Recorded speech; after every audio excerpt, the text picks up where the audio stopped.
আসসালামু আলাইকুম রহমতুল্লাহ বারকাতু। প্রিয় ভাই বোনেরা, আমাদের অনেক সময় নামাজে জানাজা পড়তে হয়, কিন্তু আমরা নামাজে জানাজার সহি নিয়ম না জানার জন্য আমরা নামাজে জানাজা ঠিকমতো পড়তে পারি না।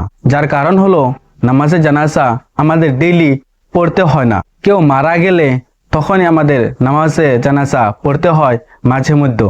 সেজন্যই আমরা নামাজের জানাজার সহি নিয়ম সহি তরিকা না জানা। তো চলুন আজকের ভিডিওতে আমরা আলোচনা করব নামাজে জানাজা সহি তরিকায় কিভাবে পড়তে হয়, নামাজে জানাজায় কি কি দোয়া পড়তে হয়, সমস্ত কিছু আলোচনা করব।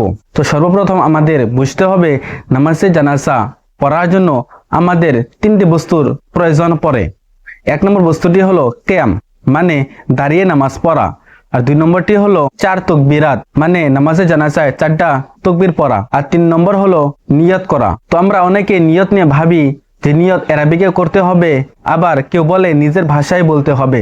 আসলে নিয়তের মেন উদ্দেশ্য হলো অন্তর থেকে কোন একটা বস্তু ইরাদা করা, অন্তর থেকে কোন একটা বস্তু চাওয়া, সেটাই হলো নিয়ত। নিয়ত করার জন্য মুখ দিয়ে কোনো কিছু না বললেও আমাদের নিয়ত হয়ে যাবে যদি আমরা মনে মনে ইরাদা করে নেই। আর যদি কেউ বলতে চায় তাহলে এরকম বলতে পারবে যে আমি এই মাইয়িতের নামাজে জানাজা এই ইমামের পিছনে পড়তেছি কাবাদে শরীফাতে আল্লাহু আকবার, এতটুকু বললেই যথেষ্ট।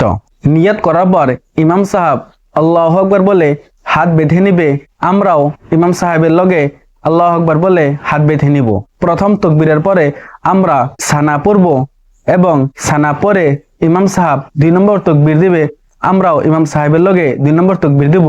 কিন্তু শুধু প্রথম তাকবীরেই হাত উঁচা করে তাকবীর দিতে হবে, আর বাকি 3টা তাকবীরে হাত উঁচা করতে হবে না। তো 2 নম্বর তাকবীরের পরে আমরা সবাই দুরুদে ইব্রাহিম পড়ব এবং দুরুদে ইব্রাহিম পড়ার পর ইমাম সাহেব 3 নম্বর তাকবীর দিবে, আমরা ইমাম সাহেবের লগে 3 নম্বর তাকবীর দিব।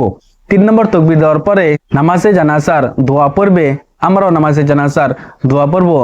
আল্লাহুম্মা গফিরলি হাইয়িনা ওয়া মাইয়িতিনা ওয়া শাহিদিনা ওয়া গায়িবিনা ওয়া সগীরিনা ওয়া কাবীরিনা ওয়া যাকারিনা ওয়া উনসানা। আল্লাহুম্মা মান আহইয়াইতাহু মিন্না ফাআহইহি আলাল ইসলাম ওয়া মান তাওয়াফাইতাহু মিন্না ফাতাওয়াফাহু আলাল ঈমান। এটা হলো বালিক মানুষের জন্য, মানে বড় মানুষের জন্য, আর ছোট বাচ্চাদের দোয়া আলাদা।